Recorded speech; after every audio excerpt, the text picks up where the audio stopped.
Kaya pa mating araw dito. Hindi ka pa rin nakapagod? Pahinga ka naman pre, baka magkasakit ka dyan. Wala kaya naman. Kailangan pre kailangan ng anak ko sa eskwelahan. O nga naman pare, pero pahinga ka naman. Baka di ka pa nag-almusal, no? Eto, may almusal na ako.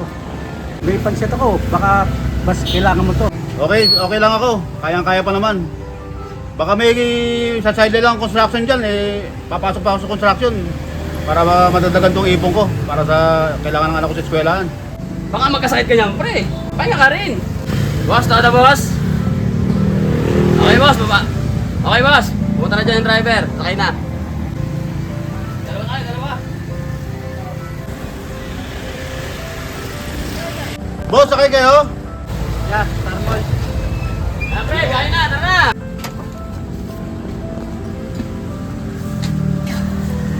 Saan kayo boss?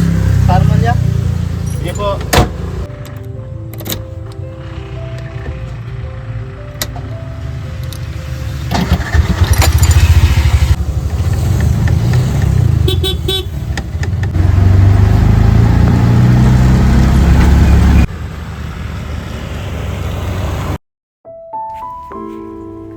Kailangan ko magsumikap para sa pangarap ng mga anak ko. Mabili ko yung mga pangangailangan nila. Kaya kailangan magtrabaho, kumayod ng kumayod. Tulungan niyo po ko Panginoon sa aking pagkatrabaho.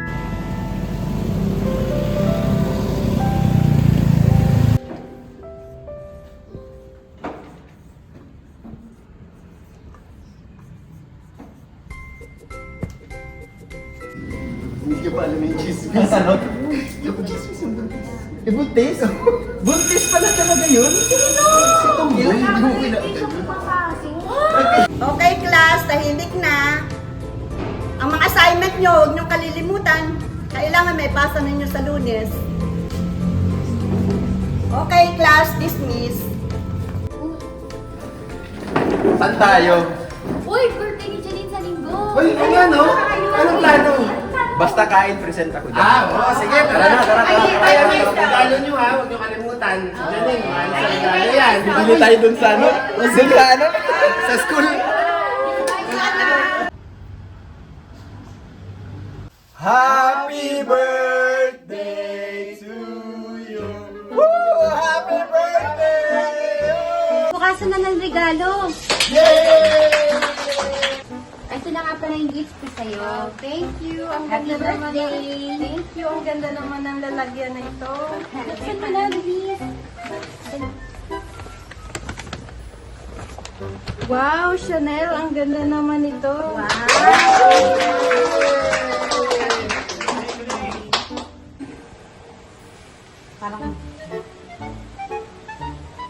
Ito naman, Janine, ang regalo ko sa'yo. Sana magustuhan mo. Wow, thank you.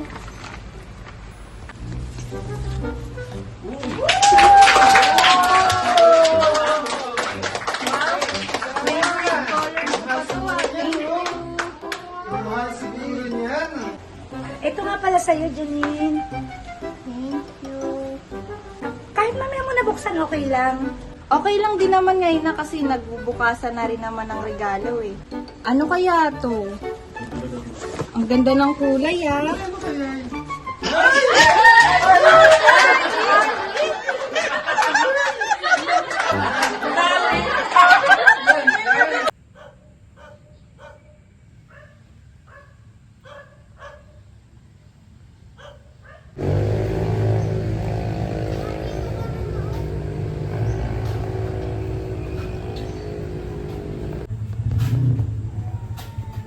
Hana! Di ba sinabi ko sa'yo, labhan mo to? Eh ate, gumagawa pa kami ng homework! Nakakatuwiran ka pa! Uli-uli, kung ano yung inutos ko sa'yo, yun ang susundin mo! Ate, ano naman ba yan? Hanggang sa labas rinig na rinig yung boses mo. Ano naman bang problema mo? Saka pa, pare-pareho kayo? Oh, ano naman yung pagtalo-talo na yan? Mukhang may itang ulo natin. Ito, buli ako ng ulam mo. Pampalamig ng ulo natin. Pampalamig ng ulo. Tayo kumain na para lumig ang ulo natin. Kayo na lang kumain, wala na akong kain. Nak, mukhang mainit na naman ang ulo mo. Ano ba problema natin? Pag-usapan natin. Tay, alam mo ba kung anong problema ko? Yung pagiging mahirap natin, yun ang problema ko eh. Yung mga gusto ko, hindi ko mabili. Yung mga kaibigan ko, mga branded na mga gamit nila, pero ako ano, puro imitation. Bakit? Kasi mahirap tayo. Ate, sumusobra ka na talaga eh. Bakit ginaganyan mo si tatay? Wala naman siyang ginagawa masama sa'yo ah. Pare-pareho kayo.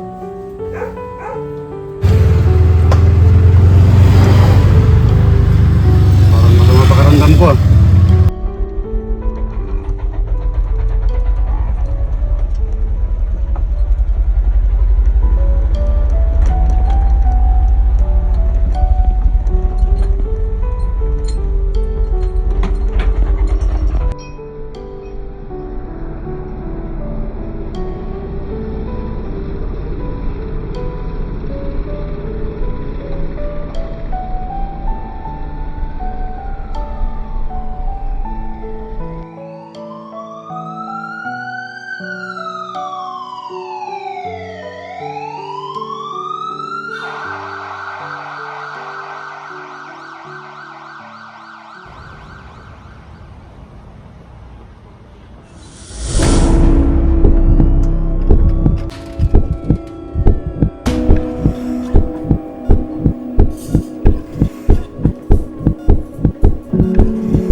Tay, kamusta tay? Gagawa natin ng paraan yan. Huwag ka magalala.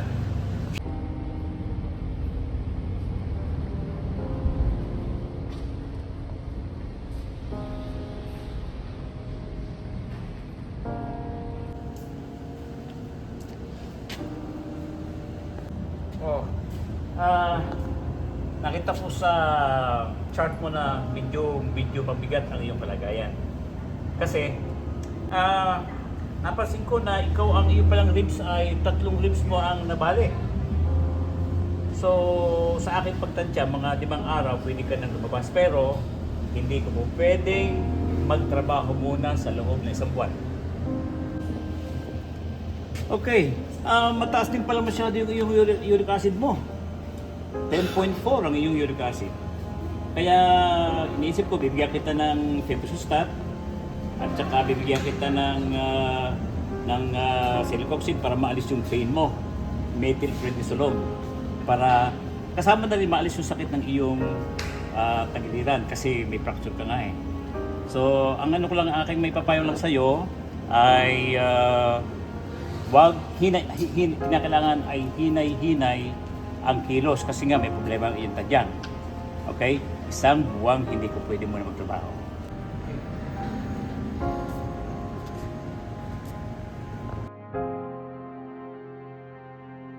Gusto ko sabihin sa inyo na medyo critical yung lagay nyo yung tatay nyo. Huwag nyo bigyan siya ng mabigat na trabaho o pag-isipin ng mabigat na isipin kasi medyo may edad na yung tatay nyo ay mahirap na para sa kanya lalo't mahigit na, lalo't mayroong bali ang kanyang tadyang. O sige, alis na ako. Ibig ko lang sabihin sa inyo at ulitin sa inyo, kinakailangan medyo protektahan yung tatay nyo, huwag pahirapan dahil nahirapan siya dahil sibin nyo, 3 ribs ang nabali sa kanya. Inuulit ko yun, huwag nyong pahirapan ang mga tatay. Okay? Thank you po, Doc. Okay, pagaling ka. At kapag tinulungan mo ang sarili mo, in 5 days pwede ka na lumabas. Okay? Morning po, sir. Magbibigay lang po ako ng pain reliever. Utos po ni Doc.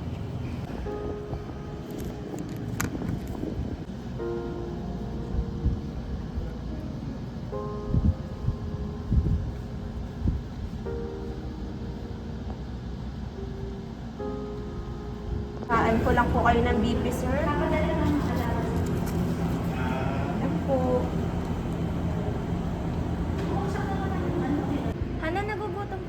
gusto mo kumain muna tayo sa labas? Sige ate, tara, kain tayo.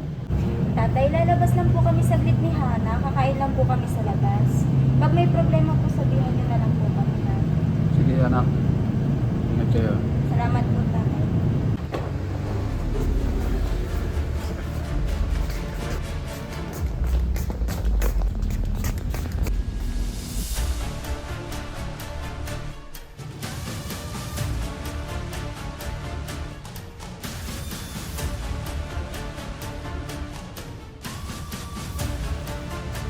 Nasaan ang tatay? Kumusta na siya? Anong nangyari sa kanya? O ba't kinakamusta mo ang tatay? Ano nga nangyari sa tatay? Ba't nagpunta ka ngayon dito? Ano ba? Sagutin niyo ako! Anong nangyari sa kanya? Okay lang ba siya? Ba't parang concern ka ngayon ate? Ano nga? Sabihin mo sa akin. Siyempre tatay ko siya eh. Concern ako sa kanya. Bakit namin sasabihin sa'yo? Alam mo ba kung ano nangyari sa tatay? Tumaas yung BP niya, kaya siya nandito, nang dahil sa'yo. Wala na kasing ibang inisip ang tatay, kundi ang ambisyon mo, ate. Araw-gabi nagtatrabaho si tatay para lang masunod yan luho mo. Ambisyosa ka kasi, ate. Ito ang tatandaan mo, ate, ha. Pag may masamang nangyari kay tatay, hindi kita mapapatawad. Tama na nga yan, ate. Tara, kain na tayo sa labas. Tara. Tay, ang laki ng kasalanan ko sa'yo. Naging makasarili ako. Wala na akong inisip kundi sarili ko. Yung mga luho ko, hindi ko na kita na nahihirapan na pala kayo. May sakit na pala kayo, tay. Napaka makasarili ko, tay. Patawarin niyo ako. Tay, pangako ko sa'yo, paggaling mo, aalagaan kita. Tay, patawarin mo ako. Naging masama akong anak. Panganay ako, dapat ako nag-aalaga sa inyo at sa mga kapatid ko. Pero anong ginawa ko? Puro sarili ko na lang ang inisip ko, mga barkada ko. Patawarin niyo po ako. Lord, pagalingin niyo po ang papa ko. Pangako ko po, magbabago na ako. Pangako ko, aalagaan ko ang mga kapatid ko. Pagalingin niyo lang po ang tatay ko, Lord. Patawad po.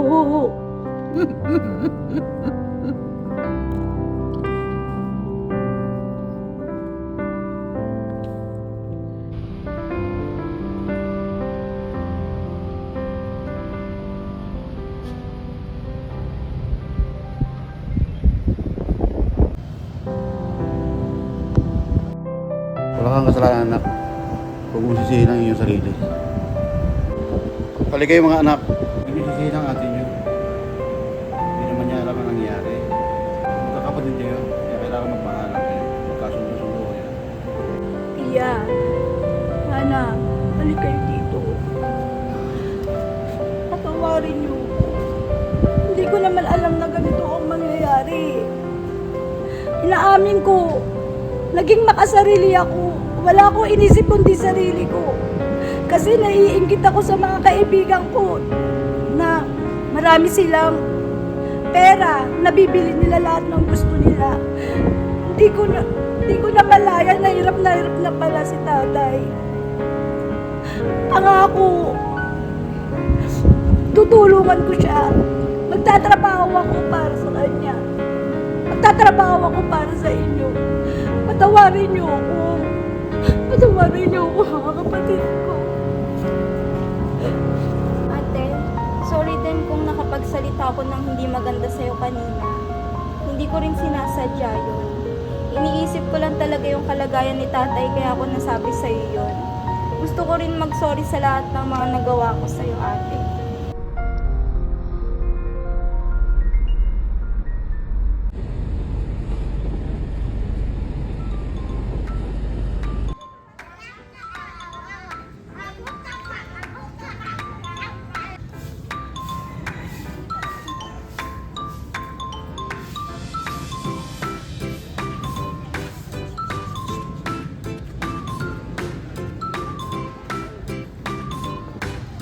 Uy! Ay, bro!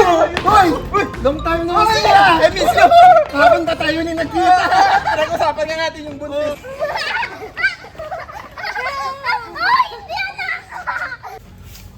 Good morning, ma'am. Good morning po. Ma'am, bawal po magkalat dito ha. Pagkakain na lang po ha. Pakiligpis po. Okay po. Hana! Halina kayo, kumain na kayo dito, sama mo. Kain na. Halina kayo dito. Buksan niyo yung chichirya.